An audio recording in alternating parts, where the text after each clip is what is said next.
लिखना है यदि, साथ में इसको लिखते चलेंगे ताकि आपको मौका न मिले हल्ला करने का। यदि एक्टिव वॉइस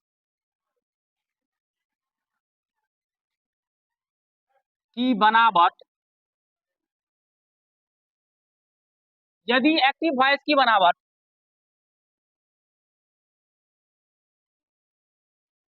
सब्जेक्ट प्लस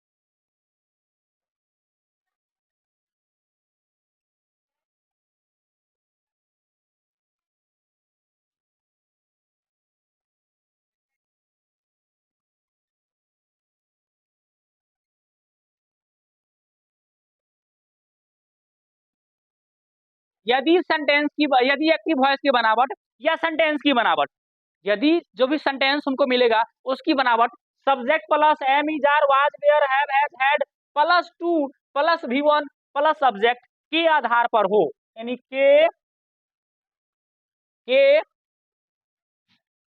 आधार पर हो, यहां से लिखते हैं क्या, के आधार पर हो तो उस तरह के वाक्य, तो उस तरह के वाक्य को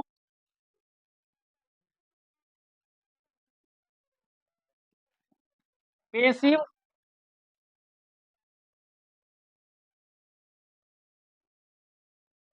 वॉइस में निम्न नियम से बदलेंगे।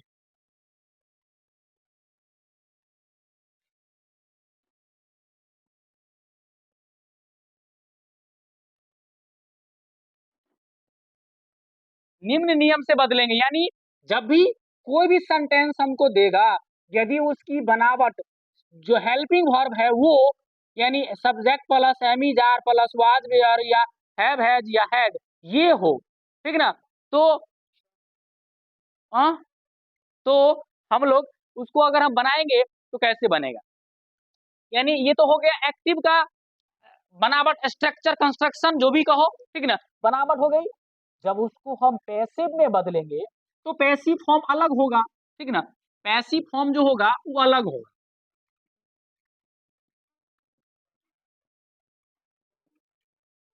पैसिव, उसका पैसिव फॉर्म क्या होगा, वो अलग होगा, ठीक ना। अब अलग होगा पैसिव फॉर्म कैसे, उसको थोड़ा हम समझने का प्रयास करेंगे। रूल रूल जो है वो सेम ही होगा। सबसे पहला नियम आपका वही हम लिखेंगे, ऑब्जेक्ट को सब्जेक्ट में बदलें। दूसरा नियम होगा हेल्पिंग वर्ब, जो भी हेल्पिंग वर्ब होगा, helping verb according to tense, ये ध्यान रखना, ये जो हेल्पिंग वर्ब होगा according to tense and subject, ये आपको ध्यान रखना है पूरा बात। जब भी आप रूल नंबर 2 का प्रयोग करें तो helping verb according to tense and subject, जो टेंस में रहेगा उसी के टेंस के हिसाब से हम लोग हेल्पिंग वर्ब का प्रयोग करेंगे, साथ में उसी के अकॉर्डिंग हम लोग क्या करेंगे, हेल्पिंग वर्ब सब्जेक्ट और टेंस के अकॉर्डिंग यूज करेंगे, ठीक, ये हो गया तीसरा नियम। तीसरा नियम जो है वो क्या हो जाएगा उसको समझिए। तीसरा नियम आपका होगा हेल्पिंग वर्ब के बाद टू बी, याद रखेंगे टू बी, ठीक ना। उसके बाद चौथा नियम आपका होगा, चौथा नियम आपका होगा क्या, V3, ध्यान रखेंगे चौथा नियम आपका V3 होगा। पांचवा नियम बाय, और छठा नियम सब्जेक्ट को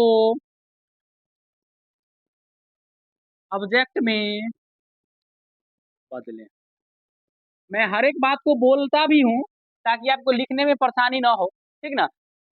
ये टोटल 6 गो नियम है, और ये 6 नियम के तहत हम लोग एक्टिव से 6 गो नियम जो है उससे हम पेसिव में बदलने का प्रयास करेंगे, एक्टिव को पेसिव में बदलने का प्रयास करेंगे, ठीक ना। एग्जाम्पल देख लेते हैं, छोटा छोटा एग्जाम्पल 2-3 लेते हैं।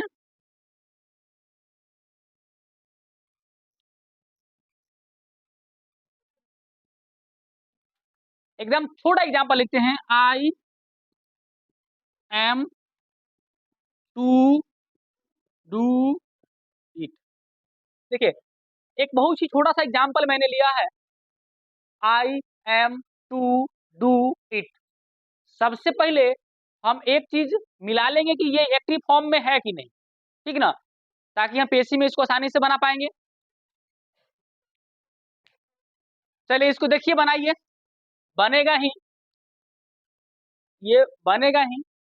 कुछ नहीं करना है, सबसे पहला नियम हमको अप्लाई करना है। पहला नियम है ऑब्जेक्ट को सब्जेक्ट में बदले, इस नियम को अप्लाई करना है। ये जो ईट है ना, ये है ऑब्जेक्ट, इस ईट को उठा कर लाइए यहाँ,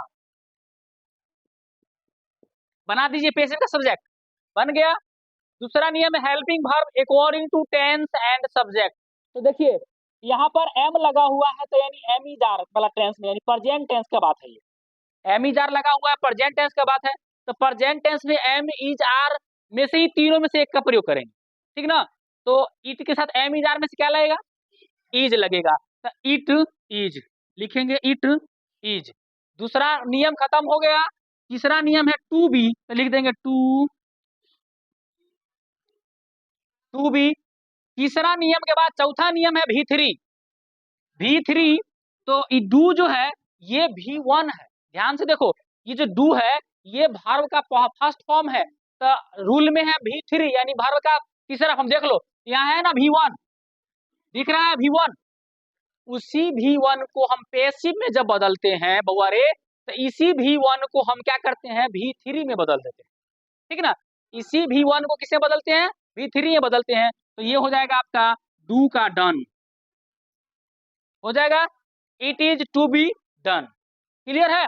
चलिए V3 हो गया, उसके बाद बाय, बाय है, आई को मी में बदलेंगे, बाय लगेगा, तो चलिए बाय था तो बाय लगा दिए। और सबसे अंतिम वाला जो नियम है, ध्यान रखो, सब्जेक्ट जो रहेगा उस सब्जेक्ट को ऑब्जेक्ट में बदलेंगे, यानी सब्जेक्ट हो गया जो, उसको ऑब्जेक्ट बदलेंगे। आई सब्जेक्ट है, इसको बदलेंगे तो क्या हो जाएगा, मी हो जाएगा। इस तरह से हमारा बन गया। एक और